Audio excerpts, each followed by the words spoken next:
En la madrugada del 22 de agosto de 1972, en la ciudad de Trelew, la dictadura cívico-militar del general Lanusse cometía uno de sus peores crímenes y asesinaba a militantes revolucionarios peronistas indefensos, que provocó indignación popular. Las 16 víctimas pertenecientes a las agrupaciones políticas PRT, ERP, Montoneros y FARC estaban detenidas en la cárcel de Rawson. Tras una acción para liberarlos, que incluyó la toma del penal, de un avión y del aeropuerto, una parte de los militantes revolucionarios logró escapar hacia Chile, mientras que el resto, al ser rodeados, debió entregarse y fueron finalmente asesinados en la madrugada del 22 de agosto. Los mártires de Trelew luchaban contra el régimen dictatorial, por la democracia y por los derechos de los trabajadores y trabajadoras. Se constituyeron en un emblema de resistencia y paradigma de entrega a la causa del pueblo. Poco tiempo después, la crisis de gobernabilidad obligó a la tiranía a llamar a elecciones, dando lugar al primer gobierno popular después de muchas décadas y poniendo fin a la proscripción del peronismo.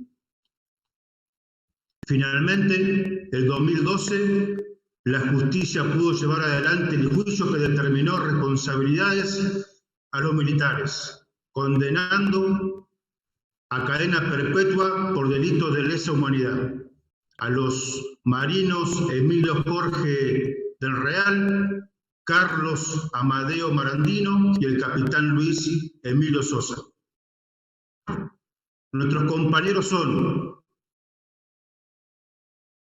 Carlos Heriberto Astudillo, Rubén Pedro Bonet, Eduardo Adolfo Capello, Mario Alberto Delfino, Carlos Alberto del Rey, Alfredo Elías Con, Clarisa Rosa Leal Plis, Susana Graciela Legar, José Ricardo Mena, Miguel Ángel Polotti, Mariano Pujadas, María Angélica Sabelli, Humberto II Suárez, Humberto Adrián Toschi, Jorge Alejandro Ursúa y Ana María Villarreal de Santucho. Honor y gloria a nuestros militantes caídos por la defensa de la democracia.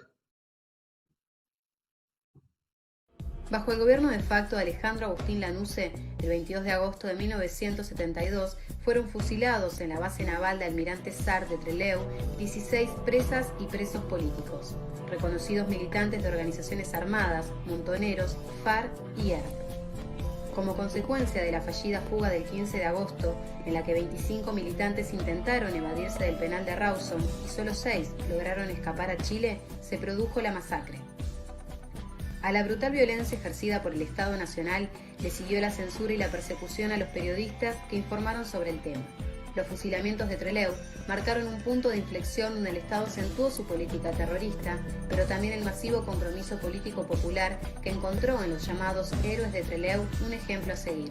Los nombres de las y los militantes fusilados se transformaron en bandera y consigna de memoria, verdad y justicia. Bueno, buenas tardes. ¿Cómo les va? Estamos en el programa Conciencia Pública por ELU 14 Radio Provincia de Santa Cruz. Quien le habla, Alejandro Garzón, y me acompaña Pedro Silva. Y como ya lo venimos diciendo desde los distintos programas, estamos en nuestras casas debido a la ASPO y estamos haciendo la cuarentena obligatoria. ¿Cómo andas, Pedro? ¿Cómo te va? ¿Cómo estamos? Hiciste una pausa el sábado pasado, estuviste ahí, nos abandonaste por un ratito, Sí. Así que tuvimos ahí unos invitados y una linda mesa de debate. Y hoy, bueno, con muchas novedades respecto a lo que viene ocurriendo con cuarentena, pandemia y, bueno, las novedades políticas nacionales y de la provincia también tienen ahí mucha tela para cortar, ¿no? Desde el aplauso o las marchas anticuarentena del lunes, pasando por las medidas preventivas emanadas del gobierno de la provincia el último domingo, con bueno, un Río Gallegos que continúa con una etapa de aislamiento, única ciudad en Santa Cruz, debido al brote y a la escalada de contagios que se viene divisando. Así que tendremos muchos invitados y mucho debate. Sí, por eso, bueno, aprovecho yo la oportunidad para mandarle un saludo y agradecerle a Juan Oces, que estuvo con vos en el programa pasado, que la verdad que se la bancó, y esto fue de último momento, así que bueno, agradecer el compromiso militante en realidad con los medios populares y con este programa que intenta marcar una línea política y comunicación en Santa Cruz. Pero como decía vos, Pedro, mucha información. El presidente de la Nación en el día de ayer, Alberto Fernández, me parece que ha hecho un hecho político muy importante, que es esto que se declara a la telefonía celular y fija, a los servicios de Internet y a la TV paga como servicios públicos esenciales, y se congelan los precios hasta el 31 de diciembre de 2020. Eso fue, la verdad que fue importante. Ayer a última hora salió esa información y la verdad que queda claro que hoy tenemos un gobierno popular que, más allá que a veces uno siempre como militante, como ciudadano y como... Uno siempre quiere más. Quiere más, pero la verdad que se están llevando cosas hacia adelante muy importantes en nuestro país, así que, bueno, la regulación... ese decreto. Bienvenido sea ese decreto, sí, bueno, es una de las cuestiones por las que también aquellos que militamos la comunicación o los que venimos por ahí más de este palo, venimos también reclamando, ¿no? Que se empiecen a tomar algunas medidas con respecto a, bueno, quienes, aunque sea una primera regulación, ¿no? Esto es una regulación para que no se vayan al carajo de alguna manera con los precios. Tenemos, pero bueno, tenemos tanto la regulación de infraestructura, el tendido de fibra óptica, la regulación de los precios de las tarifas de celulares, las tarifas de la televisión por cable, internet, que el Estado empiece un poco a meterse en esa instancia, digo, en pos de los que menos tienen, y de brindar acceso a las TIC, que son las tecnologías de la información y de las comunicaciones, dirigido con políticas a los sectores más vulnerables, creo que es un buen inicio, es un buen paso. Obviamente que vendrán ahora las operaciones y vendrán ahora las publicaciones y el juego del poder concentrado respecto a estas medidas, seguramente, pero me parece un buen primer paso para volver también a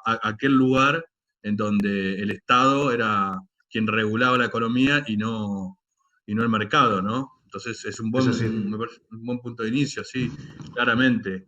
Bueno, y lo otro, Pedro, que a pesar de estas buenas noticias que obviamente al pueblo lo beneficia, también tenemos que hablar de lo que fue esta marcha anti-cuarentena, una marcha que yo la denomino no solamente anti-cuarentena, sino la marcha del odio, que fue justamente el lunes 16, que fue el día de que pasó la inmortalidad a nuestro padre de la patria, José de San Martín. Digamos, cómo la derecha te disputa los símbolos, cómo la derecha no solamente que sale a marchar con una irresponsabilidad total, sino el odio que hemos escuchado a través de los distintos medios de comunicación dirigiéndose hacia el gobierno y hacia, bueno, el presidente y la vicepresidenta, ¿no? Sino el odio que hay en esos sectores que obviamente deja mucho que desear, digamos. Hay varios... La indignación que uno tiene, porque uno está respetando la cuarentena, está respetando el aislamiento, sabe que no puede marchar masivamente los que por lo menos somos del campo popular, no solamente para defender un gobierno, sino para decirlo, pues acá estamos, hoy tenemos un gobierno que responde a los intereses populares y no vamos a permitir que la derecha, a pesar que todavía sigue teniendo presencia política, acá hay un pueblo dispuesto a pelear, por lo menos nosotros estamos dispuestos a pelear no solamente para bancar, sino para profundizar la democracia, para profundizar nuestra política pública en beneficio del pueblo, ¿no? Absolutamente, sí. Ahí hay varios matices, tuvo esa marcha anti-cuarentena del odio, el 17A, muy paradójico, apropiándose también de los símbolos patrios, de libertad ante la fecha sanmartiniana, digamos. Ahí ya hay una cosa bastante ridícula, ¿no? Porque los sectores que también marcharon, digamos, nunca fueron muy adeptos a los sanmartinianos de alguna manera. También la lectura de que aquellos que salieron, vamos a hablar un poco de Capital, ¿no? Y demás.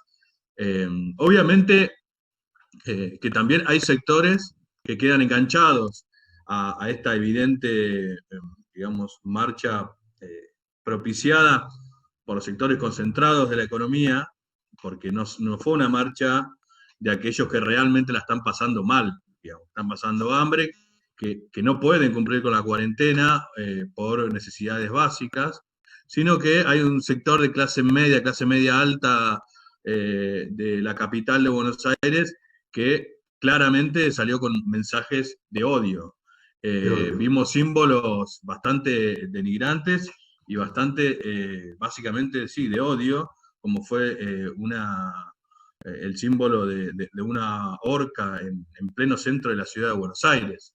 En ese sentido, sí hay que entender, por ejemplo, quizás en algunas ciudades a los comerciantes, que por ahí, o a las pequeñas, a las pymes, a los almaceneros, a algunos de los que realmente también están, digamos, sufriendo una situación, digamos, Concreta, digamos.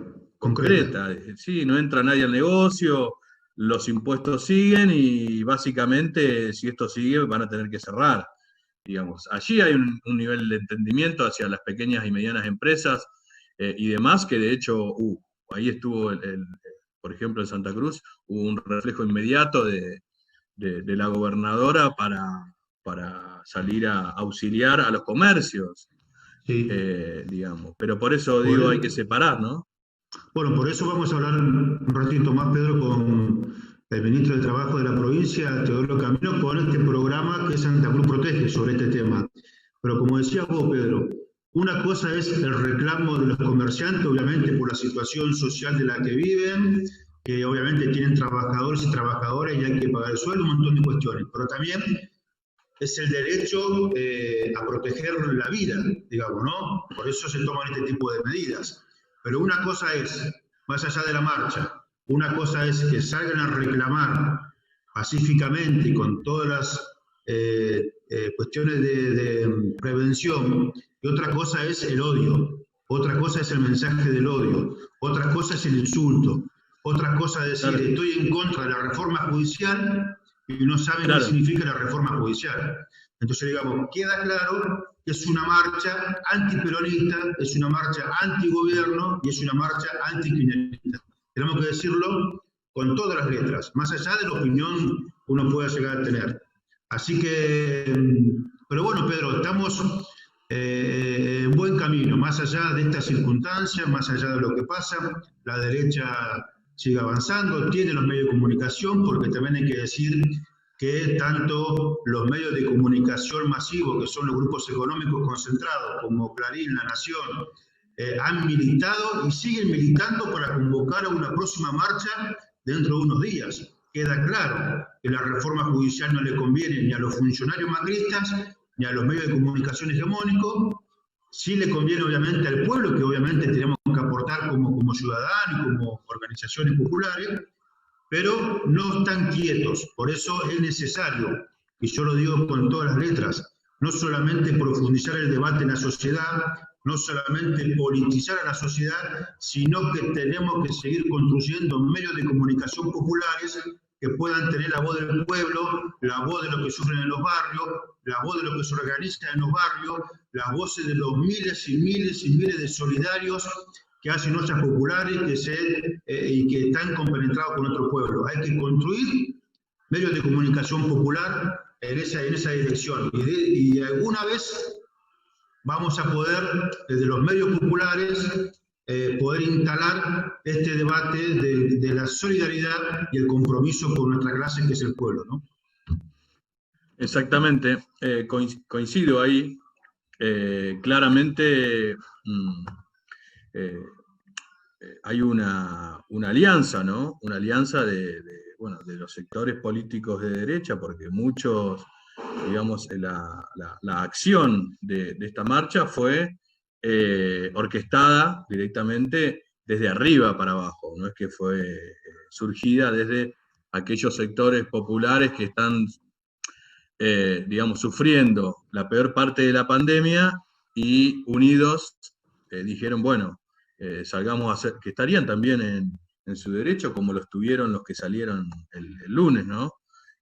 Más allá de las medidas, más allá de todo. Pero bueno, ahí lo que surge es claramente esta postura de yo antes que el otro, digamos, del egoísmo antes que lo colectivo, digamos, de lo personal antes que los otros, incluso los mismos médicos de la capital federal, los mismos enfermeros de la capital federal, los mismos vecinos de esas personas estaban enojados, calientes con, digamos, la irresponsabilidad de salir a gritar, digamos, consignas también que no tenían mucho sentido. Y lo otro, bueno, Pedro, para redondear porque está el ministro de Trabajo en línea, lo otro es que dentro de 14 días vamos a ver la cantidad de contagios que hay por culpa de esa marcha antigobierno. Bueno, vamos a una pausa y enseguida volvemos con el ministro de Trabajo de la provincia, Teodoro Camino. Estás en Conciencia Pública por ELU 14 Radio Provincia de Santa Cruz.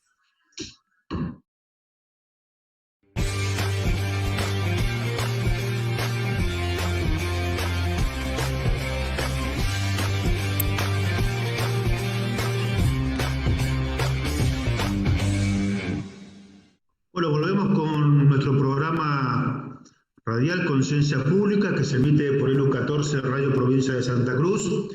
Me acompaña Pedro Silva desde nuestras casas, de acá en la capital de la provincia. Y como te prometimos, estamos ya en línea con el ministro de Trabajo de la provincia, Teodoro Camino, donde vamos a hablar con él, vamos a consultarle sobre algunas temas importantes que hacen a su cartera, pero también que hacen a la provincia. Así que ya está en comunicación con nosotros vía Zoom y podés verlo en directo por la página Facebook de Conciencia Pública, como también se está saliendo en vivo por ELU 14 Radio Provincia. Ministro de Trabajo, ¿cómo le va? ¿Cómo anda? Buenas tardes, Alejandro. Buenas tardes, Pedro. Bueno, al equipo de producción y a toda la audiencia. La verdad que muy contento de estar en el programa.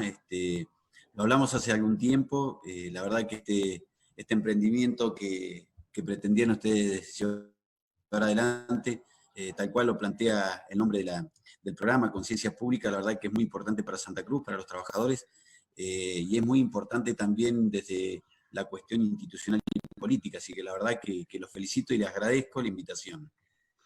Bueno, muchas gracias. Lalo, en confianza, digo, o ministro. En principio, consultarte sobre este programa. Arrancábamos nosotros hablando del tema de la marcha, pero también de la disconformidad o de la situación de algunos comerciantes y demás respecto a sostener los puestos laborales y a sostener el negocio en sí mismo y obviamente el mercado interno de la provincia de Santa Cruz. Que nos cuentes más o menos cómo surgió el Santa Cruz Protege, que va orientado a dar una mano a los comerciantes. Sí, mira, bueno, a ver, esta maldita pandemia, que lo que voy a decir lo voy a hacer muy sintético, porque ya creo que todos estamos familiarizados con el tema, algunos más con mayor profundidad, otros menos, pero la verdad es que esta situación es una situación que no es solamente a nivel provincial ni a nivel local, sino es a nivel mundial.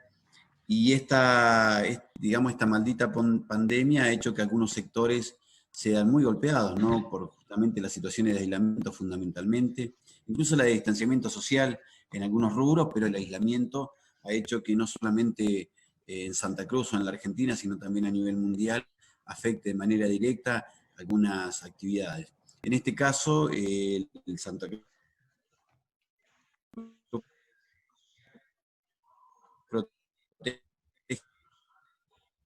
Se corta. Es un poco, digamos, es una acción de gobierno, digamos, el Ministerio de Trabajo de la provincia, el Ministerio de Producción y el Ministerio de Economía. Se armó un decreto que es el 966, el cual ya está reglamentado, porque nos pidió que hiciéramos la reglamentación de manera urgente, y mañana ya está incluso la página Santa Cruz, la página donde todos pueden consultar sobre este programa. Esto, digamos, dentro de este plan hay un programa que se llama Asistencia ATC, que es Asistencia a Trabajadores y Comerciantes, que apunta fundamentalmente a, o está destinado a las localidades que están en aislamiento, ¿no? Es dentro de este mismo plan a la actividad del turismo, que esta actividad está, digamos, pegada y que no puede entrar todavía, digo, digamos, en actividad comercial desde que comenzó la pandemia. Esto es para toda la provincia, la actividad turística, y en cuanto a la comercial, es específica y trabajadores, Río Gallegos, por ahora, y bueno, y a medida que si surge alguna otra localidad, obviamente que va a tener como sentido abarcar las localidades que estén en aislamiento, acción profunda. Esto es el sueldo mínimo vital y móvil, que está hablando de 16.875 pesos aproximadamente, y viene a complementar un poco los programas nacionales, ¿no? Tanto el IFE como el ATP, que en Santa Cruz han sido muy positivos. De hecho, estuvieron tratando de abarcar casi todas las industrias. Hay 2.726 ATP en Santa Cruz, con un total de 12.610 trabajadores más o menos cubiertos, y 46.262 IFE, que ahí también entran los monotributistas. En el programa Santa Cruz Protege también entran los monotributistas tipo A, B y social, que no pudieron, digamos, resolver su situación problemática en esta pandemia. Así que la verdad que es un programa provincial, un plan provincial que es, ha sido pensado a nivel gubernamental, pero bajo el lineamiento de la gobernadora de la provincia. Todos los que la conocemos hemos podido charlar o debatir o trabajar con ellos, sabemos que es una persona permanentemente inquieta y que surge de muchas charlas con los comerciantes, con la Cámara, con la Federación Económica y también con el sindicato. Toda esta información que se pudo nuclear en base a todo esto, a los trabajadores mismos obviamente, que son digamos, los más afectados, ha salido este plan, digamos, de ayuda inmediata para poder complementar lo que se viene haciendo a nivel nacional, ¿no? Así que eso en general es lo que tiene que ver con el Santa Cruz Protege. Ahora, creo que queda en evidencia también, y a nivel nacional también, que si no hubiera estado presente, digo, la situación sería caótica, digamos, porque si no hubiera semejantes niveles de asistencia, está bien, momentánea, provisoria, obviamente la situación sería mucho peor. Estaríamos hablando de miles y miles de personas en la calle, más la pandemia, ¿no? Sí, mirá, ahí esto lo hemos charlado con muchos compañeros, de hecho con ustedes también en otros momentos. La verdad que los 4 años de neoliberalismo salvaje que arrasó la Argentina y que nos endeudó de la manera profunda que nos endeudó, hizo de que dejara un Estado totalmente inestable. A pesar de eso, menos mal que hay un gobierno de corte del campo popular, donde piensa fundamentalmente en los trabajadores, y cada medida económica que se toma, o medida, digamos, en pos y en beneficio del Estado, se lo hace con la gente adentro. Y no es un versito que se reitera, sino que tenemos los ejemplos acá nomás. Solo los otro día estuve un Zoom, donde, bueno, con las cámaras, digamos, con las empresas contratistas de Sinopec, que es un tema que después si quieren lo charlamos, de manera también, sé que el tiempo es corto, pero bueno, en la charla esta que tuvimos yo les decía, porque había una de las empresas un poco que decía, bueno, a ver, las medidas que han salido en pos y en beneficio de los trabajadores, ¿no? Como por ejemplo el no poder despedirlos, y yo les decía, no, pero además salieron otros programas como el ATP y el IFE, y ahí le especificaba, y también le decía, no te olvides, porque hay una empresa que trabaja en zona norte, que durante la etapa de neoliberalismo tuvieron más de 1.800 despidos directos, desvinculaciones, ¿no? Como le gustaba llamarlas, eran despidos, en la fase hidrocarburífera, es decir, viendo todo lo que dejó, más de 3.800 compañeros de la UOCRA en la calle, donde, bueno, paró toda la obra pública, sacó la idea de neokeynesianismo, digamos, llevó adelante una idea netamente económica financiera para algunos pocos. Lo que hubiera pasado es, o sea, tratamos de no hacerlo, de no pensar qué es lo que hubiera sido si hubiera continuado el gobierno neoliberal en Argentina. Hubiera sido desastroso, y nosotros tenemos como ejemplo cercano Chile o Brasil, donde basta de charlar con compañeros y compañeras de esos países, donde te muestran la lamentable realidad y la ausencia del Estado. De hecho, Bolivia también, la ausencia del Estado que hay, no solamente en la cobertura de salud, sino también en la cobertura de las pymes, de los trabajadores. Así que, por suerte, los argentinos creo que hemos hecho un gran acto de patriotismo en las últimas elecciones, y hemos acompañado a un gobierno de corte netamente popular, ¿no? Sí, en ese marco estamos, obviamente que se ve un gobierno presente, un gobierno que está garantizando las políticas públicas a lo largo y ancho de la provincia. Por eso es interesante, ministro, lo que usted decía con respecto al programa Santa Cruz Protege, porque pareciera que no se está haciendo nada con respecto a ese sector. Obviamente los medios de comunicación de la derecha en Santa Cruz, que son varios, instalan otro discurso contrario, no solamente un discurso como que no se hace nada, sino un discurso también que va acompañado del odio.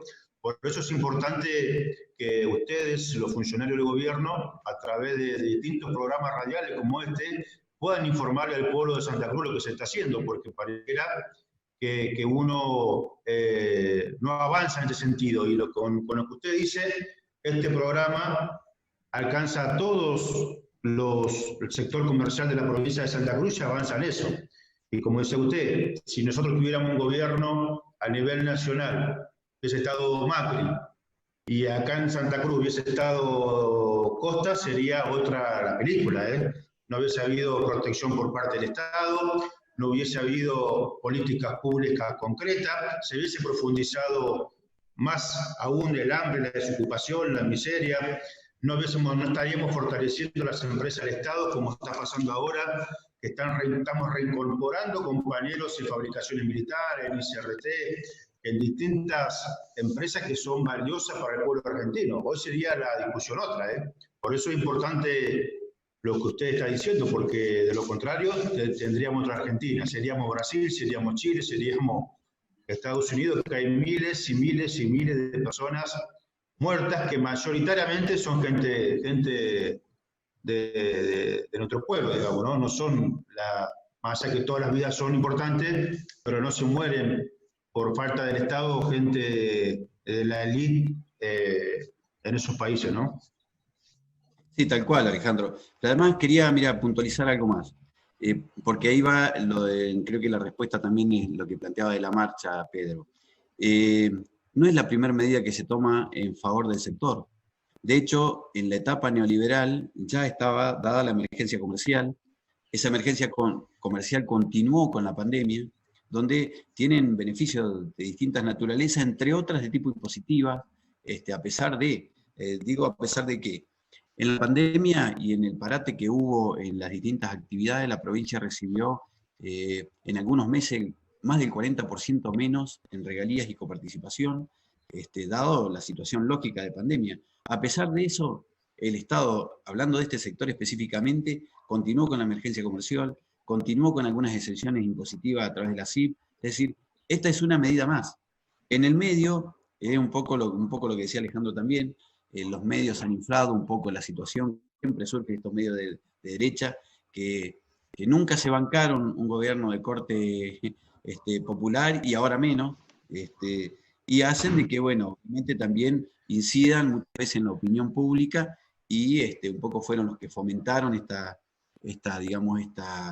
marcha que se dio el día lunes y después, bueno, que además sabiendo que se iba a sacar una medida, porque el jueves ya se empezó a trabajar esta medida, jueves viernes, a pesar de eso también se va a dar una medida, o una nueva medida en favor del sector. Pero bueno, lo importante es que hay un Estado presente, tal cual lo planteaban ustedes, un Estado que permanentemente piensa no solamente en el trabajador y en los que menos tienen, sino también en mantener la cadena económica comercial y la cadena económica en general, y el fomento y fortalecimiento de las pymes. De hecho, te decía que hay un tema que está hoy también, digamos, en danza, que es el tema de Sinopec. De hecho, ayer tuvimos una reunión del Consejo Hidrocarburífero también. Eso está, hay una medida de fuerza, digamos, hay una conciliación obligatoria que está dando a nivel nacional. Están los sindicatos, el sindicato petrolero privado y el sindicato jerárquico, pero que este universo afecta a los 4 sindicatos mayoritarios, donde está también Camionero y está también UOCRA, en esta intención de desvinculación. Despidos no se pueden dar de manera directa, y esto lo dejamos muy claro todo el tiempo, por el DNU, el 329, que está dado a nivel nacional, y todas sus extensiones. Entonces, despidos no pueden haber, pero sí, digamos, que es un poco lo que está haciendo Sinopec con las contratistas, tratando de incidir o insistir fuertemente con algunas estrategias en estos despidos inteligentes que serían las vinculaciones. Pero bueno, es un tema que se está dando que se está trabajando a nivel nacional, donde el Consejo Hidrocarburífero ayer también tomó un poco parte en el asunto. El Consejo Hidrocarburífero tenemos, están los sindicatos, están los diputados, está el Estado provincial, es decir, ministro, o sea que el Estado provincial está presente en esta discusión, ¿no? Como dicen algunos medios de zona norte, que no hay presencia del Estado provincial en esta situación. No, claro que está presente. De hecho, estuvimos participando en la última reunión de conciliación obligatoria por Zoom. Estuvo el jefe de ministro, estuve yo también. Ahora vamos a volver a estar el día 25, que es la nueva reunión de conciliación obligatoria, pero además siempre estuvimos, que es un poco lo que ayer dejaba claro yo también. Más en la etapa neoliberal estuvimos siempre, y también ahora en esta nueva etapa. Fíjate de que hubo una situación de conflicto no hace tanto, donde se firmaron todos los sindicatos del petróleo a nivel nacional, la gente que estaba en stand-by, el 60%. Acá el sindicato petrolero llevó otra lógica, de privados, llevó otra lógica, y nosotros lo acompañamos dictando 42 conciliaciones obligatorias en toda la provincia, empresa por empresa. Y eso hizo de que en algunos casos, este 60% que se daba de manera unilateral para todo el país, en algunos casos el sindicato lograra hasta el 80%, o en algunos casos también hasta el pago del 100% de la gente que estaba en stand-by. El Estado provincial, que siempre está respaldando y en beneficio y atento a lo que sucede con los trabajadores. Lo que pasa es que muchas veces quizás no se publicita tanto, que un poco nosotros, todos los que conocen a nuestra gobernadora, saben de que ella trabaja incansablemente y muy pocas veces también le da toda la publicidad que debería darle, y nosotros hacemos prácticamente lo mismo. Pero jamás dejamos de estar atentos a las situaciones problemáticas, no solamente del sector hidrocarburífero, sino, como decía, de todos los sectores en general.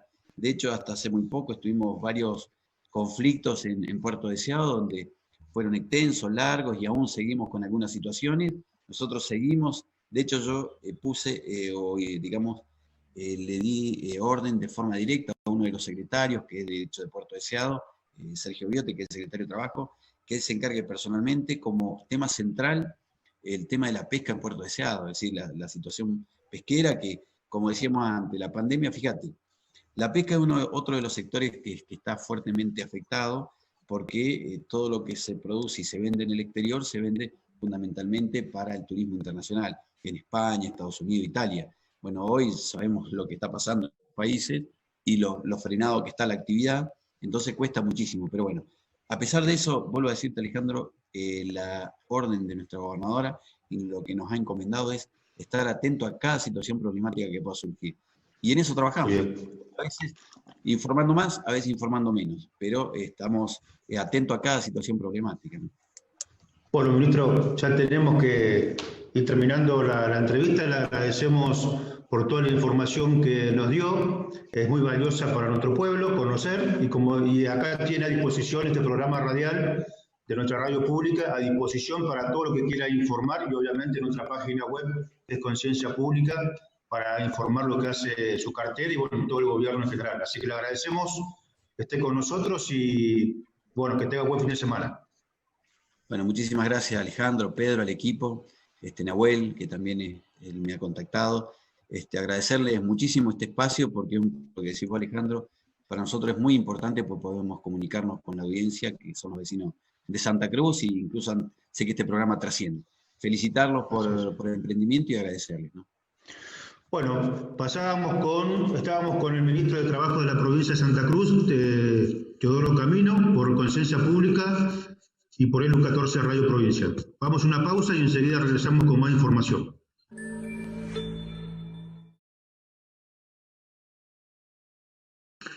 Volvemos en este segundo o tercero, ya no me acuerdo, tercer bloque de Conciencia Pública, la radio pública de la provincia, por la radio pública de la provincia de Santa Cruz, LU 14, y por las redes sociales de Conciencia Pública, todos los sábados de 13 a 15, con Alejandro Garzón, y bueno, conmigo este bloque lo arranco yo porque estaba en una cuestión personal, Alejandro, así que presentarles a nuestro próximo invitado, importante, informar a la comunidad. Se viene informando, obviamente, desde la comunicación, las redes de comunicación oficial y demás, pero bueno, queríamos también invitarlo para que nos cuente un poco la situación del hospital de Río Gallegos, al doctor Javier Lerena, a quien saludamos ya nomás. Bienvenido a Conciencia Pública, doctor.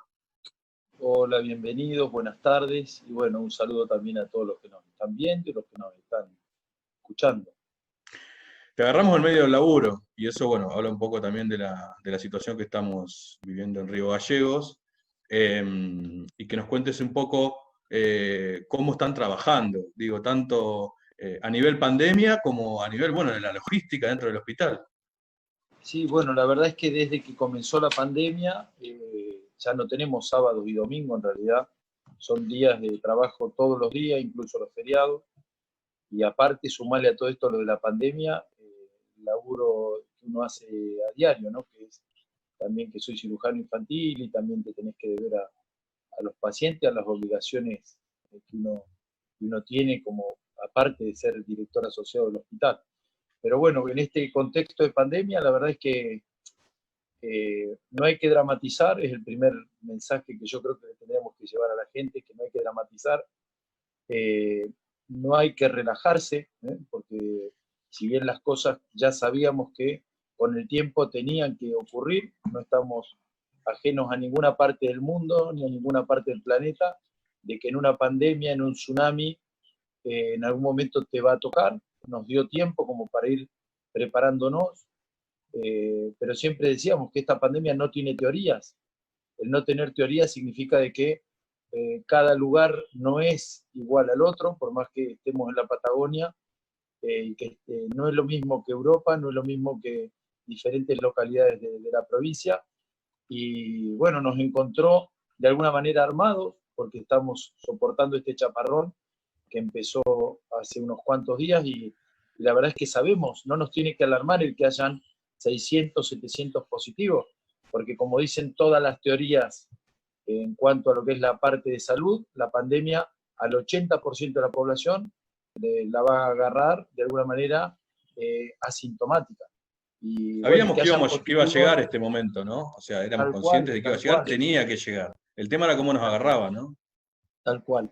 Nosotros, por eso lo que digo, sabíamos de que nos veníamos preparando, teníamos la mesa puesta, faltaban los invitados, y bueno, en la medida en que van llegando los invitados, nosotros tenemos que ir presentando los platos y ir armando todo lo que veníamos trayendo.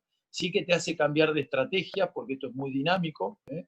Esto en un primer momento, nosotros siempre digo que los primeros casos positivos, que no sé si se acuerdan, por allá entonces los de las Borquetas, todos los internamos acá, por más que eran asintomáticos. Claro. Y en ese entonces, porque teníamos camas disponibles para estas cosas, eran 8, pero hoy que te das cuenta que tenés 600, como en todas partes del mundo, tienen que estar en sus domicilios. Pasamos por una temporada también que los metíamos en hoteles, ustedes también recuerdan. Entonces, estamos cambiando la logística en base a cómo le fue a otros lados, y nos dio también el tiempo de poder decir, bueno, mira, esto fracasó en otros lados, no lo intentemos, y algunas cosas que en otros lados no funcionaron, a nosotros nos van funcionando. Se contaron con algunas ventajas en ese sentido, creo, ¿no?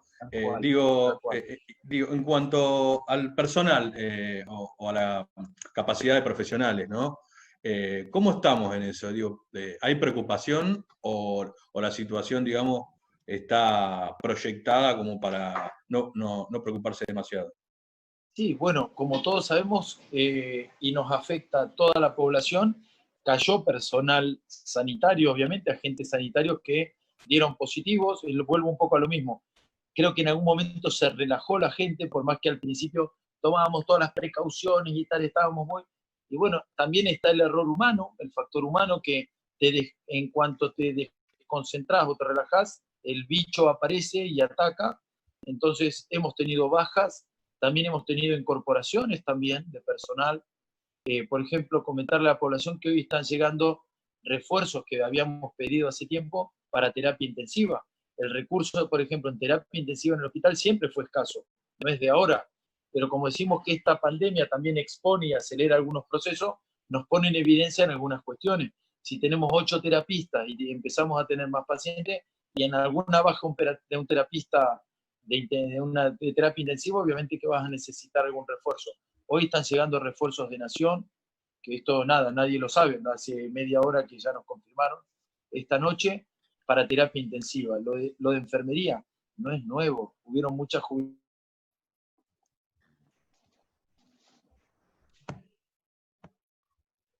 Se congeló. Se congeló. en los últimos años, Ahí hemos está. convocado muchas... A ver, ahí está. Estamos trabajando con el personal, ahí están. Estamos trabajando con el personal de la UMPA también para ver si podemos sumar más gente. Gente de la parte pública y de la parte privada están trabajando en conjunto. Yo creo que esto hace también que ante una situación así, bueno, tengamos que trabajar más en conjunto de lo que lo veníamos haciendo antes, ¿no? En este marco, doctor, ¿cómo están trabajando con los sindicatos? Todos sabemos que uno de los sindicatos importantes ahí en el hospital son esos sindicatos, bueno, obviamente ATE, APROS y otros sindicatos. ¿Cómo están trabajando? ¿Hay reuniones? ¿Cómo avanzan? Sí, es muy bueno lo que me estás preguntando porque nosotros ya hemos tenido este martes pasado la segunda reunión, hemos podido conformar ante esta situación en la cual no estamos solos, y tampoco podemos salir solos, sino que tenemos que trabajar más en conjunto que nunca. Hemos convocado un comité de crisis que se llama en el hospital, diferentes representados, todos los gremios, representada la institución como el hospital, también el ministerio. Hemos incorporado también a lo que es para la próxima reunión al personal de enfermería del Ministerio de la provincia para estar al tanto de todo y tener de alguna manera un pantallazo más exacto y que nos permita de alguna manera tomar estrategias en conjunto, tomar medidas, y que yo creo que eso es la base, ¿no? Estamos todos en este mismo barco, si bien tenemos diferencia, pero tenemos que salir todos juntos, marcar sobre todo lo que nos une, que es el amor a la profesión, el estar en el lugar que tenemos que estar, que nos toca ahora con el tema de la salud. Se trata de una crisis, si bien que es social, que afecta un montón de aspectos, pero dentro del aspecto sanitario nosotros, los representantes de los gremios, tienen que estar con nosotros. Es hora de que salgamos todos juntos y también eso, de informar, de tomar medidas. La semana que viene empezaremos a testear, por ejemplo, personal de salud. Estamos hablando también, estamos informando acá cada martes, hacemos una revista de todo lo que venimos haciendo para llevar a la tranquilidad sobre todo a lo que es la población hospitalaria y la población de Santa Cruz y la población de Río Gallegos, obviamente, ¿no? Yo, por mí, la última. Quería consultarte, en un futuro inmediato, bueno, están en las vacunas, el horizonte es la vacuna, evidentemente. Sin duda, estos 6 o 7 meses han contribuido a poder armarnos y que el sistema sanitario pueda soportar, y eso se está evidenciando. Pero bueno, obviamente que la gente está cansada ya, y te quería preguntar, ya más como profesional médico, ¿cómo ves el futuro inmediato de esto y hasta cuándo tendremos medidas preventivas o de mitigación, digamos, del virus? Y mira, nosotros volvíamos un poquito haciendo lo que habíamos hablado antes. Cada localidad es un mundo, es una realidad diferente. Nosotros en Río Gallegos participamos activamente en lo que es el comité municipal. Recordemos que cuando surge este decreto nacional de urgencia y a nivel provincial delega el Estado provincial en cada municipio un comité de crisis, debido a que cada localidad tiene un espectro diferente, unas características. La georreferenciación, que es un término que se usa mucho, que es decir, en base a los casos que vas buscando, los referencias en el mapa de la ciudad y vas atacando los barrios. Tenemos puestos de hisopado fijos, Pero bueno, yo creo que del confinamiento, de la única manera que se sale, como dicen todos los estadistas y epidemiólogos del mundo, es testeando más. Y nosotros, a medida que vamos testeando más, vamos conociendo más de dónde está ubicada en la localidad y vamos a salir del confinamiento, siempre y cuando respetemos también las medidas del aislamiento social preventivo, que es obligatorio, y estas de las reuniones familiares, que yo creo que esto fue un punto también importante de la explosión acá en Gallegos, ¿no? ¿Ale? Por doctor. Dale, Pedro. No, eso sí, justamente tenemos una mesa de debate ahora, después del bloque y después de tu presencia, y vamos a debatir en torno a, bueno, con gente por ahí de salud a nivel nacional, de lo que fue la marcha del 17A y cómo la irresponsabilidad de algunas personas hicieron o pueden llegar a generar semejante riesgo, ¿no? Así que, nada, yo saludarte y gracias por estar. Bueno, Sí, muchas gracias por toda la información y bueno, a disposición este programa de conciencia pública por el U14 para lo que quiera comunicar y bueno, y expresar al pueblo de Santa Cruz. Bueno, yo cuando escucho el U14, que ahora estabas hablando, me acuerdo de mi tío, ¿no? Que fue ahí director. La verdad es que tengo gratos recuerdos, obviamente agradecerles a ustedes por el espacio que nos dan, de tantas cosas que la gente por ahí es propio de la desinformación. Hago mea culpa también de que se está informando poco y que tenemos que tratar de informar sobre todo lo que nos pasa acá en Gallegos. Vamos a trabajar un poquito más en eso, aparte del trabajo diario que nos toca, como les decía, pero también hacer una valoración especial a todos los que están poniendo el cuerpo hoy en esta situación, en el hospital nuestro, que no solamente somos los médicos, sino los auxiliares de enfermería, los enfermeros, los choferes, los camilleros, la limpieza. La verdad es que agradecer, felicitar y bueno, y ponderar un poco más, y ante las críticas, que obviamente siempre hay gente mala, hay gente muy buena, también hay voluntarios, y hay gente muy buena también que desde el anonimato colabora con nosotros.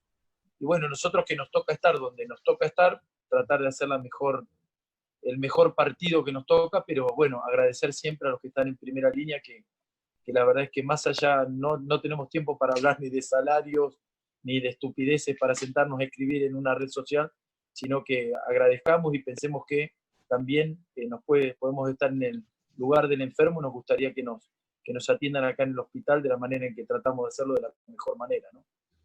Bueno, muchísimas gracias.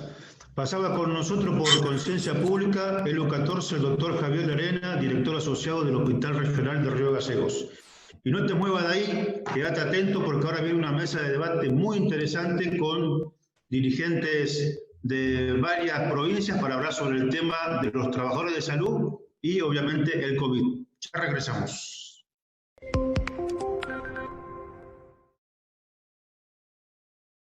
Bueno, estamos nuevamente en nuestro programa Conciencia Pública por el U14 Radio Provincia de Santa Cruz, Alejandro Garzón y Pedro Silva, intentando llevar información a nuestro pueblo y a la Patagonia entera. Como ya te lo habíamos prometido, estamos ya acá vía Zoom, nuestros compañeros de la mesa de debate, que son dirigentes sindicales y trabajadores de la salud todos, los vamos a presentar. Tenemos en la mesa a Regina Bianchi, que es secretaria de Acción Política y licenciada en Enfermería. Bien, muchas gracias por invitarme.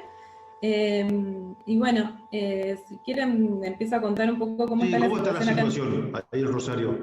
Bueno, acá en Rosario tuvimos como distintas etapas desde que comenzó la cuarentena esta parte. Una primera etapa en donde, bueno, si bien estuvimos en fase 1 y fuimos avanzando, pudimos avanzar hasta fase 5, en donde prácticamente estuvimos casi 15 días sin casos. Luego después, digamos, a partir de hace 3 semanas atrás, esta parte empezaron a aumentar los casos. Así que bueno, ahora seguimos en etapa de distanciamiento, pero bueno, se está evaluando qué medidas se van a tomar por parte del gobierno, a ver si retrocedemos de fase o no, porque, por ejemplo, bueno, ayer no nos pasaron el parte diario, pero antes de ayer hubo 168 casos en toda la provincia, con 75 casos acá en Rosario. Así que bueno, se está evaluando cómo seguir. por parte del sistema de salud provincial, venimos, la verdad es que, si bien estamos un poco estamos organizados, pero bueno, con distintos niveles de organización, como para hacer un recuento desde que comenzó la cuarentena hasta esta parte, también se vivió como distintas etapas también. Una primera etapa en donde era como una situación bastante compleja porque no podíamos, digamos, los protocolos de la provincia venían como con delay de lo que se enviaba a nivel nacional. Entonces, la mayoría de las instituciones nos hemos organizado mucho más rápido que lo que llegaban los protocolos, lo cual generó un montón de ansiedad en los compañeros y compañeras trabajadores de la salud, que bueno, fue una situación bastante estresante. A su vez no tuvimos en ese momento muchos casos, a diferencia de ahora. Por otra parte, en este momento, bueno, se junta la situación de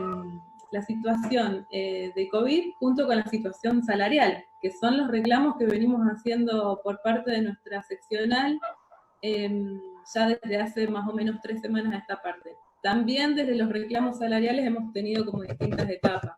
En principio, las condiciones laborales en relación en reclamos, ¿no? En las condiciones laborales vinculadas al cuidado de los trabajadores por la situación de COVID, y ahora a eso algunas cosas hemos podido avanzar, y ahora a eso se le suman, en lo que no se pudo avanzar, se le suma también los reclamos y las reivindicaciones en cuanto a lo salarial vinculado a las paritarias. ¿Y cómo está la situación de las camas, respiradores? Tenemos trabajadores precarizados. ¿Cómo está esa situación? Sí, a nivel provincial, entre profesionales y no profesionales hay aproximadamente 1.600 compañeros y compañeras precarizados. Acá en Rosario se abrió esto a modo de ejemplo, ¿no? Se abrió en uno de los hospitales de zona norte de la ciudad, se abrió un hospital modular en donde todavía no se pudo poner en funcionamiento porque los trabajadores que tienen que tomar los toman de manera precarizada como monotributistas, y por ejemplo, ¿no? Algunos profesionales le pedían que no puedan facturar más de 40.000 pesos. Así que bueno, es complicada la situación. En cuanto a camas, tenemos, por lo menos lo que decían algunos funcionarios públicos, entre el sistema público y el privado, alrededor de 700 camas en terapia intensiva, de las cuales solamente hay una ocupación, hay una ocupación muy baja en este momento, pero a su vez también hay una ocupación del 50 o el 60% de camas de terapias intensivas ocupadas por otras patologías, digamos, que tienen que ver a accidentes de tránsito, a postoperatorios. Entonces, bueno, lo que se está tratando es de que no se eleve la curva de contagios, porque a ese 50% ocupado se le suma aumentos por COVID, y la verdad es que puede llegar a desbordar el sistema de salud de la provincia, como puede estar sucediendo en este momento, por ejemplo, en Buenos Aires. Pasando a José, bueno, el secretario gremial de ATE Santa Cruz, reiteramos. Quería consultarte, José, cómo viene el trabajo dentro del hospital. Hablábamos con el doctor Lerena. Hay un brote importante en Río Gallegos en las últimas 3 semanas. Y bueno, el trabajo, digo, entre todos es importante. Que nos cuentes cómo está la situación en el hospital desde el punto de vista de los trabajadores también. Sí, ¿qué tal? Buenas tardes. Sí, nosotros desde que empezó la pandemia hicimos hincapié por ahí en cuidar al compañero, fundamentalmente al compañero trabajador de la salud, el compañero de servicios esenciales, que sabíamos que era el que iba a estar en el frente de batalla. Bueno, en ese marco siempre insistimos, con los protocolos. Pudimos acordar con el gobierno provincial el hecho de generar un protocolo general para poder cuidar a los compañeros, para garantizarle algunas cuestiones. Y en el hospital de Río Gallegos también vinimos pidiendo que se formara el comité de crisis. Bueno, eso lo logramos hace aproximadamente 2 o 3 semanas atrás, justamente cuando ocurrió el brote en Río Gallegos, que, dicho sea de paso, la verdad que está bastante incontrolable, por decirlo de alguna manera, con la aparición de muchos casos diariamente. Entonces eso la verdad que genera bastante preocupación. y más que nada en los compañeros trabajadores de salud, ¿no? Pudimos reunirnos en el comité de crisis, pudimos avanzar en algunas cuestiones, por ejemplo, nosotros lo veníamos solicitando hacer testeos a los compañeros trabajadores de la salud, un poco más que nada para darle tranquilidad, llevar tranquilidad a los compañeros. Pudimos avanzar en otras cuestiones, en la provisión de insumos, que en cada lugar donde los compañeros a veces manifiestan que no hay insumos, podamos tener una línea directa para poder solucionar ese tipo de inconvenientes. Y en líneas generales venimos trabajando bien. Lo que sí preocupa es la curva de contagios de Río Gallegos fundamentalmente y de Calafate, que no baja, digamos. Entonces, bueno, la verdad que ahí está centrada, me parece, la preocupación, no solo para los compañeros nuestros, trabajadores de la salud, sino que para toda la población en general, ¿no? El doctor del hospital hace un rato dijo que se acababa de informar que llegaban profesionales nuevos.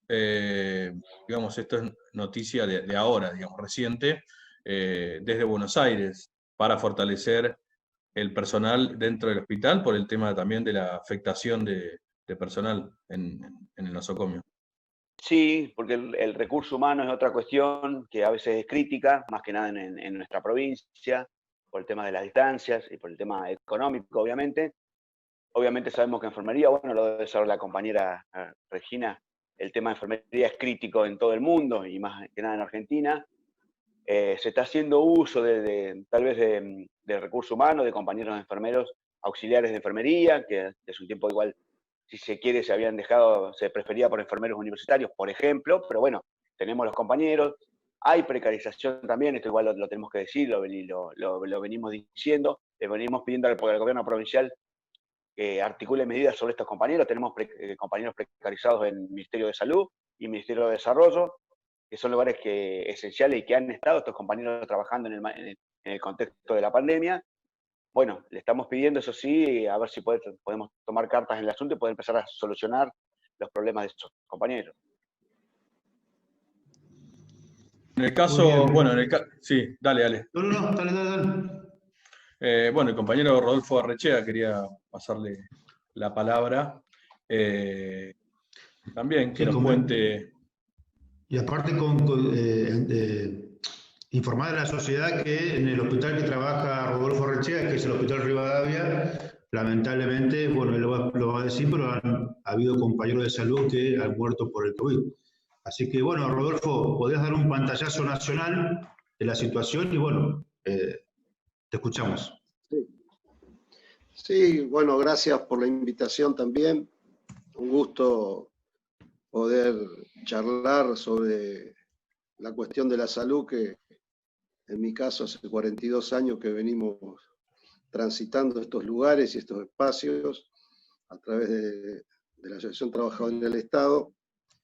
Plantear lo siguiente: cuando comienza esta pandemia del siglo XXI, muy por el principio de marzo, para tener una idea, que nosotros el 19 de marzo, cuando se dicta la cuarentena, teníamos apenas 2 casos, y luego tenemos la situación que tenemos hoy.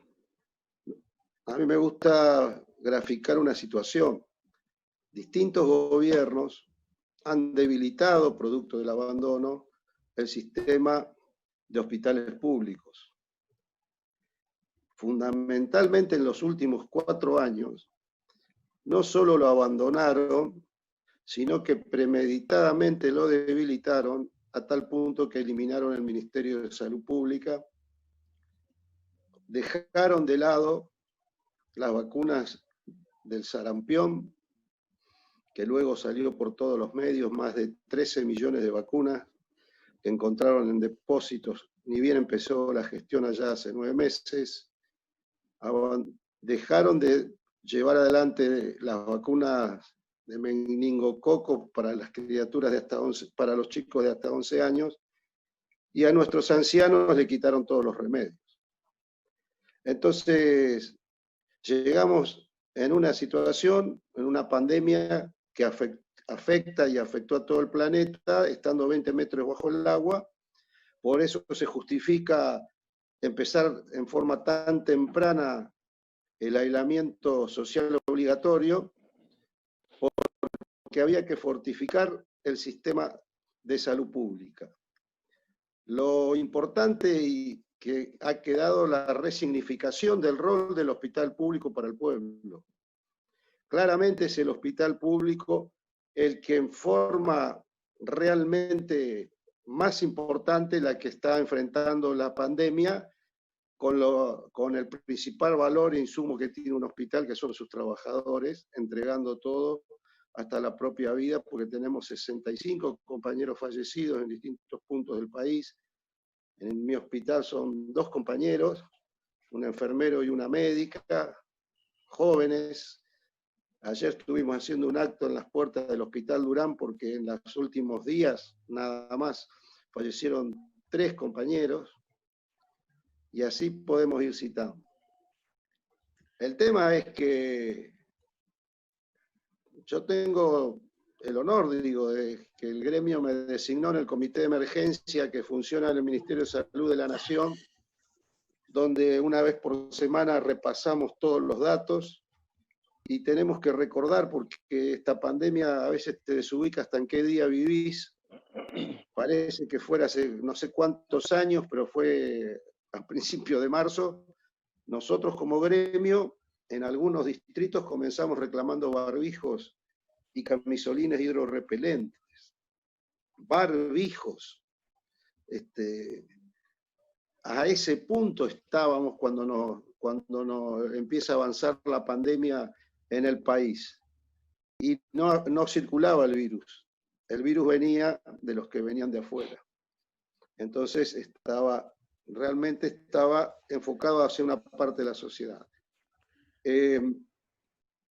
Una vez que se solucionó el tema de los barbijos y de los insumos y de los elementos de protección personal, se mejoró la calidad, porque en un principio se llenaron de elementos de protección, pero eran de mala calidad, a tal punto que teníamos médicos que después que terminaban de operar tenían manchado el ambo porque no cumplía el camisolín hidrorrepelente, que para decirlo más simple es el camisolín como si fuera un piloto que no permite que pasen las segregaciones de los pacientes. Cuando eso mejoró, tenemos que tener en cuenta que en marzo se dicta la ley de emergencia sanitaria y que corta todas las licencias para el personal de la salud, que los francos, las licencias especiales, como tenemos en muchos distritos las licencias por estrés. Y el principal problema que tenemos hoy, hay una línea muy delgada que son las camas de terapia intensiva.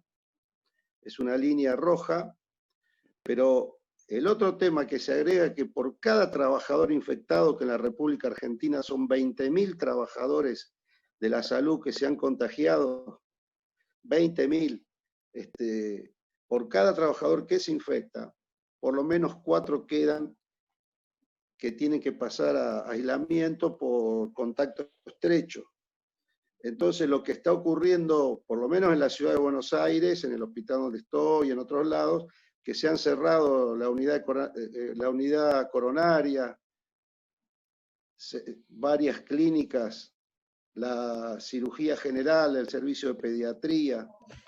Entonces, la lucha por la recuperación de camas luego de tanto abandono, es cierto que en muchos lados se aumentaron las camas de terapia intensiva, pero vamos a tener camas virtuales porque el personal está agotado física, psíquica, psicológicamente, y hay una parte de la sociedad que cuando es mayor la circulación del virus, cuando es mayor la cantidad de casos, cuando es mayor y que se naturaliza como si fuera a decir números y a ver cuántos son los números, mayor cantidad de fallecimientos de argentinos que tienen su historia, que tienen nombre y apellido, es cuanto mayor circulación hay de la gente. Una, porque es correcto de que esté cansada en los lugares del distrito como la ciudad, donde hubo aislamiento mucho más estricto que en algunas provincias, que esté agotada, pero también claramente acá hay un debate que va en contra del gobierno elegido democráticamente por el pueblo, que es querer priorizar la cuestión de la economía sobre la salud, y para nosotros como sindicato ese debate es falso. Para nosotros hoy es la salud y hemos pasado por tantas crisis que ya vamos a tener tiempo de recuperarnos, como lo vamos a hacer y lo va a hacer este pueblo, porque tenemos experiencia para salir adelante. Rodolfo. Esa, no, te quería hacer una consulta, pero para... No, digo esto y dejo si quiere hacer una consulta. Fíjense cómo es la cuestión del negacionismo lo que provoca. En Jujuy, en julio nos estaban invitando a que se organice el torneo de la AFA de fútbol, y nos decían a todos los argentinos que como habían hecho las cosas bien, iban a comenzar las clases. Y nosotros encerrados, la gran parte de la ciudad de Belamba, donde estaba el 87% de los casos de la pandemia, la gente cumpliendo mayoritariamente en su momento el aislamiento, los que estamos en salud padeciendo todas estas angustias, el miedo, el contagio, la muerte de algún compañero, no entendíamos este mensaje. Hoy Jujuy es un desastre, está totalmente colapsado.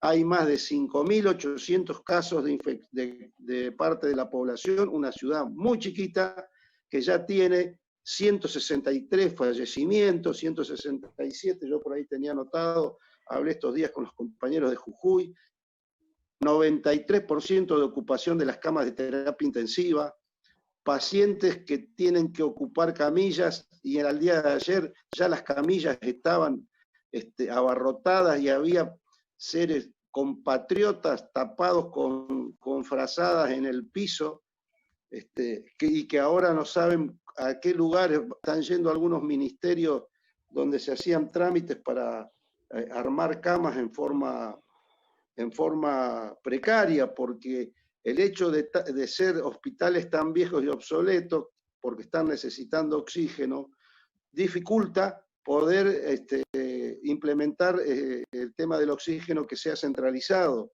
porque no es que vos ponés oxígeno en cualquier tipo de edificio.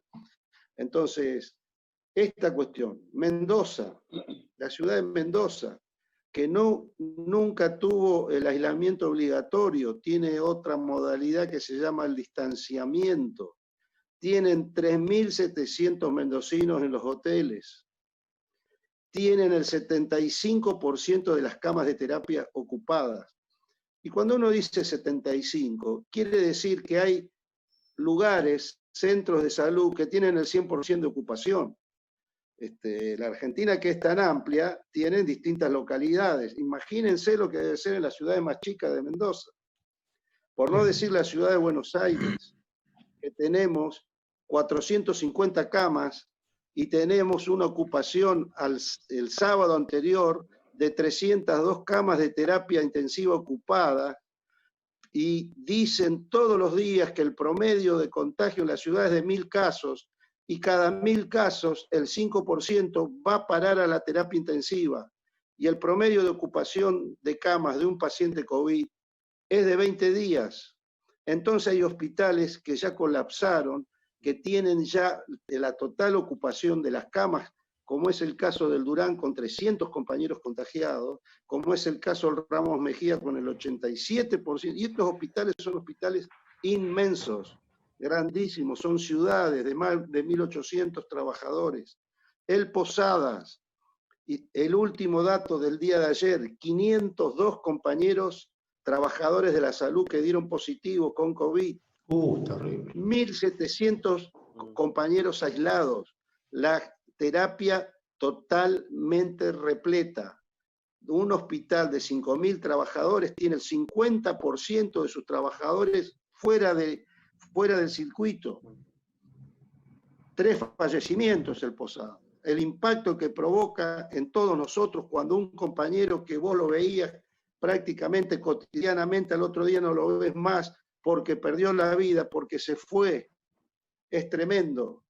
Entonces, nosotros queremos decir y ratificar una vez más que el 17 de agosto, una fecha patria, fue para nosotros un cachetazo ver esa gente que se convocaba sacándose los barbijos al obelisco y en algunas ciudades, no tantas, pero en algunas ciudades del interior del país, negando lo que es una gran realidad porque el virus existe y no sabemos cómo va, hasta que no haya vacunas.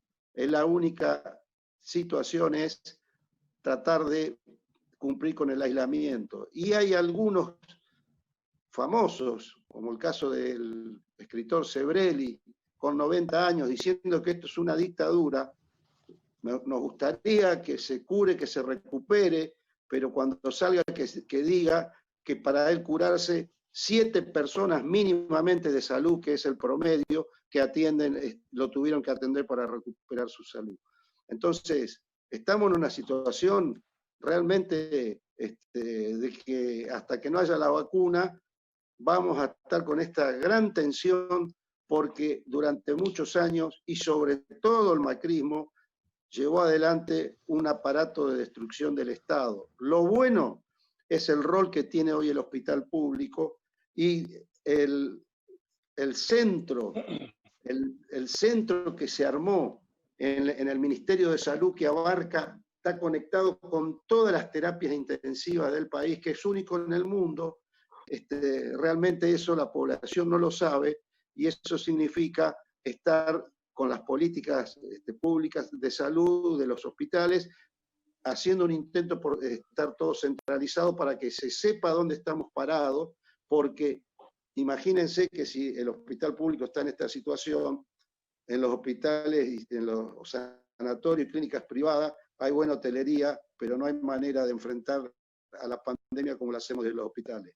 Ante ese panorama, creo que la próxima pelea, cuando esto pase, primero plantear que necesitamos la extensión del bono. En Francia, una revista especializada como la Hebdo dice, en Francia, los esenciales, nuestros trabajadores esenciales, dicho por el gobierno, son los trabajadores que menos ganan en el país. Eso decían en Francia.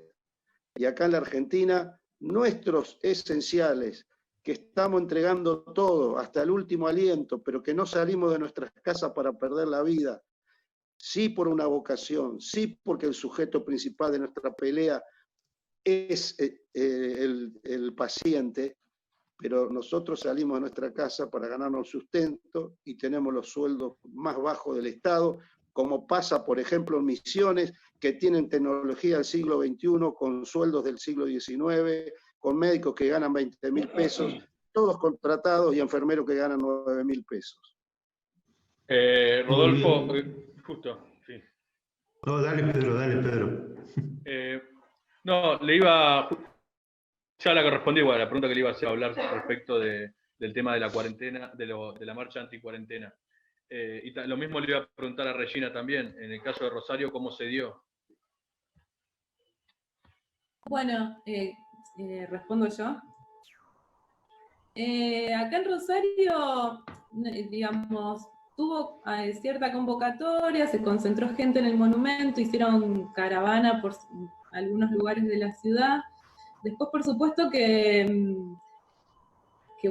todos los medios de comunicación y una parte muy importante de la sociedad salimos a repudiar esa situación, la caravana anticuarentena. Primero porque es una situación totalmente ilógica, los planteos que se hacían, toda la situación en general. Y segundo, por esto que decía Rodolfo, la negación de la situación de la pandemia, de la cuarentena. Entonces, bueno, tuvo un alto repudio dentro de la sociedad.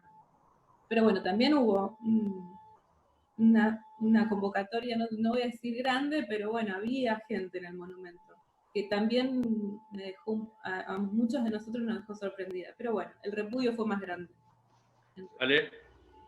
No, acá también, en la marcha que hubo acá en Río Gallegos y en Calafate, nuestro pueblo por las redes sociales, obviamente, cuestionando esa marcha, pero bueno, hay que decir, hay gente que se moviliza, hay gente que está en contra de la cuarentena, hay gente que no entiende que hay un virus, que es una pandemia, y que en realidad están sufriendo los trabajadores esenciales, los que lamentablemente mueren por el COVID, que son los trabajadores de salud, los recolectores de basura, nuestros compañeros municipales, los que trabajan en los ministerios de desarrollo social, los que están al frente de las ollas populares, en los barrios populares, o sea, todo eso son los trabajadores esenciales y que muchos de ellos lamentablemente se contagian y mueren, pero dan la vida por su profesión y como decía Rodolfo, aman lo que hacen.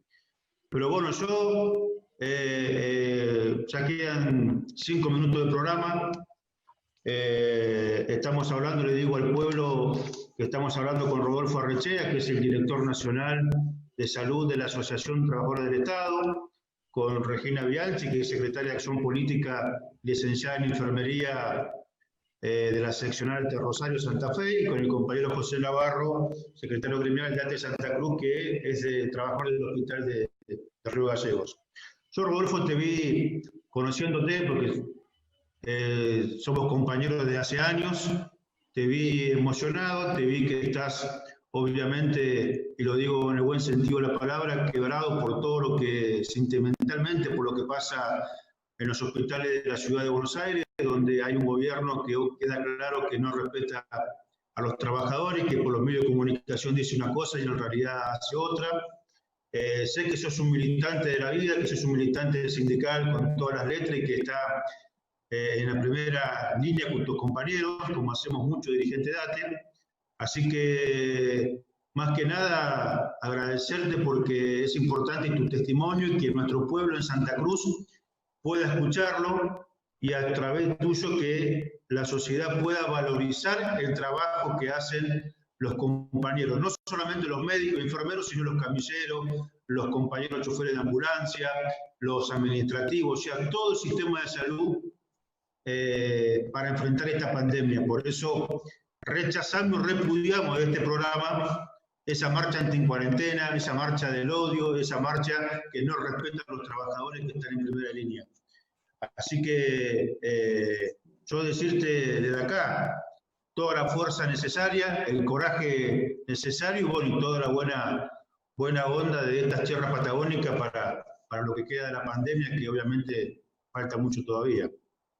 Así que bueno, yo también estoy sin palabras, así que Pedro, porque sí, conociéndote, Rodolfo, y a mi amigo José, mi compañero, y a Regina, que sé que por lo que dicen los mensajes están siempre luchando y levantando la bandera de los laburantes, así que es importante que el pueblo lo sepa. Un gusto, compañera Regina, compañero José, compañero, bueno, Alejandro lo conozco ya hace años, y quiero decir que de Jujuy a Tierra del Fuego, en cada centro de salud, me acompaña Casinelli, que fue el compañero que llevaba adelante todas las políticas de salud pública, el primer secretario general de una rama de salud que hicimos allá por la década del 90, que me acompaña Germán Abdala, con el cual tuve el honor de compartir la comisión directiva, y es el que me dijo que tenía que ir al Hospital Rivadavia, porque yo era del Ministerio de Salud, cuando tuvimos un problema gremial. Leopoldo González me acompaña a haberme formado con el compañero Víctor de Genaro, que en la década del 90 fuimos capaces de irnos de la CGT empresarial para conformar una central de nuevo tipo, y que apenas somos, como decía Germán, una puntita. Pero acá lo más importante, y Regina lo va a entender, y Navarro lo va a entender, y los compañeros que están escuchando, que vamos a salir fortificados, que la próxima pelea va a ser para todo lo que hemos podido poner de pie al sistema público en este tiempo, va a ser para mantener lo construido, para avanzar en tener hospitales que no permitirle más a los gobernantes ni a la población que miren para otro lado, porque claramente hay dos Argentinas. La patria hoy es adentro de los hospitales con sus trabajadores que dan todo, hasta la propia vida, y afuera hay otra Argentina que cree que es Disneylandia y que cree que puede darnos un cachetazo convocando a marchas totalmente irresponsables. Nosotros nos pasamos la vida marchando para mejorar la situación de nuestros trabajadores. Ya va a haber tiempo de volver a reencontrarnos, de abrazarnos, pero hoy la patria, la bandera azul y blanca, flamea en cada centro de salud, en cada hospital, en cada salita chiquita, y la Asociación Trabajadores del Estado, que es el gremio mayoritario de trabajadores de salud en el Estado, en todo el país, cumple un rol fundamental y ese es su compromiso. Hoy priorizar la vida para defender a nuestro pueblo. José, para un mensaje final. No, simplemente, bueno, escuchando a Rodolfo, mandar un saludo y fuerza a todos los compañeros. Y un dato que a mí igual, por ejemplo, particularmente me llegó y me tocó, fue que cuando hicimos una reunión virtual había 20 compañeros fallecidos, fue cuando se programó la jornada de homenaje a estos compañeros, y hoy tenemos 65 compañeros de salud fallecidos en todo el país. Entonces, bueno, obviamente vaya un homenaje y a seguir peleando por esos compañeros. Así que, bueno, un saludo para ustedes, compañeros, y fuerza. Regina. Bueno, un poco en la misma línea de los compañeros, acuerdo con lo que dice Rodolfo, que esta situación nos va a permitir en un futuro, cuando lo miremos a la distancia, nos va a permitir ver el nivel de organización que vamos a ir desarrollando los trabajadores y trabajadoras de la salud, y que claramente nos va a permitir elevar el nivel de discusión de qué tipo de sistema de salud queremos para nuestra población y al servicio de quienes queremos estar. Así que está claro que esta situación nos va a dejar fortalecidos en la defensa de la salud como derecho, como una salud accesible, pública y para todos y todas. Eso, muchas gracias. Gracias. Ale. Bueno, muchísimas gracias compañeros, compañeras, por esta mesa de debate. Ya estamos cerrando nuestro programa en Conciencia Pública, así que le agradecemos de corazón su compromiso con nuestro pueblo y con nuestros trabajadores. Así que estamos acá en Conciencia Pública por ELU 14, Radio Pública de la provincia de Santa Cruz. Vamos a una pausa y volvemos enseguida.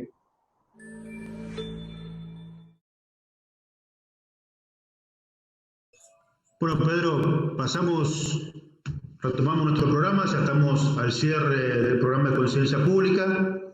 Y bueno, evaluar un poquito, aunque sea un minuto, nuestro programa del día de hoy. Un programa intenso, como verás, y la sociedad y el pueblo habrá escuchado a los trabajadores de la salud, que son hoy dirigentes sindicales, pero que también están en la primera línea de batalla, emocionados. A Rechea lo veíamos a través de la pantalla, que estaba con algunas lágrimas por toda la carga emocional que significa estar ahí en Capital muriendo compañeros nuestros, ¿no? Es complejo. Sí, yo creo que básicamente se cumplió la idea del programa de hoy, que era desde la voz de los protagonistas dentro de los hospitales públicos y dentro de nuestro sistema de salud público, que no es joda, que los que están en primera línea realmente se están muriendo, están dando la vida al frente de esta pandemia, y hacerle entender a la sociedad que esto no es un capricho político y no tiene que ver con Alberto, con Cristina o con Macri en todo caso, sino que tiene que ver con una situación humana, digamos, y una afectación que no distingue color político, y en donde el Estado nacional y los oficiales tienen la obligación de cuidar a la población. Y nosotros como ciudadanos tenemos la obligación colectiva y como parte del Estado de contribuir hacia ese lugar solidario, y no utilizarlo políticamente para favorecer a determinados sectores, muchas veces sin saberlo, ¿no?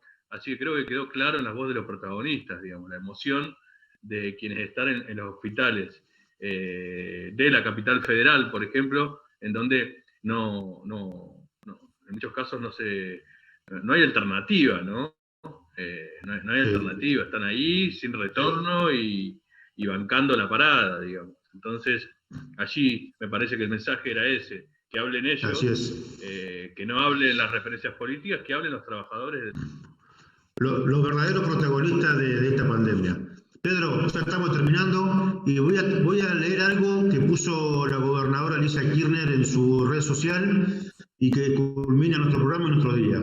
Dice: hoy, 22 de agosto, recordamos aquel cabildo abierto de 1951, donde el pueblo argentino manifestó su deseo que sea un gobierno peronista el que siga conduciendo los destinos de nuestra patria, reconociendo en Evita su trabajo incansable por la justicia social. Fue el día que Evita renunció a ser candidata. Así que buenas tardes, gracias por escuchar Conciencia Pública y seguir en la radio escuchando tu radio, la radio de todos, de todas y de todes, que es ELU 14 Radio Provincia de Santa Cruz.